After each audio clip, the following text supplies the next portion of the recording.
తగినట్లుగా పాలను యాడ్ చేసుకోవచ్చు. ఈ పాయసం చల్లారిన తర్వాత కొంచెం గట్టి పడుతుంది. దాన్ని బట్టి మీకు తగినట్లుగా పాలని వాడుకోవచ్చు. నేను ఇక్కడ 1/2 లీటర్ మిల్క్, 50 గ్రామ్స్ సన్న సేమియాలని వాడాను. పాలు కొంచెం కాగాక షుగర్ని యాడ్ చేస్తున్నాను. మీరు ఇక్కడ కండెన్స్డ్ మిల్క్ను కూడా వాడుకోవచ్చు. చాలామంది హాఫ్ షుగరు, హాఫ్ కండెన్స్డ్ మిల్క్ని యూస్ చేస్తారు. నేను ఇక్కడ నార్మల్గా ఇంట్లో ఉన్న వాటితో ప్రిపేర్ చేస్తున్నాను. ఈ పాయసాన్ని రంజాన్ స్పెషల్గా ఈద్ టైంలో చేస్తారు. అది కొంచెం ప్రాసెస్ వేరుగా చేస్తారు.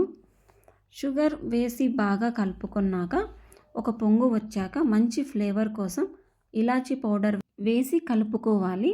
మామూలు సేమియాల కంటే సన్న సేమియాలతో ఓసారి చేసి చూడండి, చాలా టేస్టీగా వస్తుంది ఈ పాయసం. చివరగా ఆ స్పూన్ నెయ్యి తీసుకొని కలుపుకోవాలి.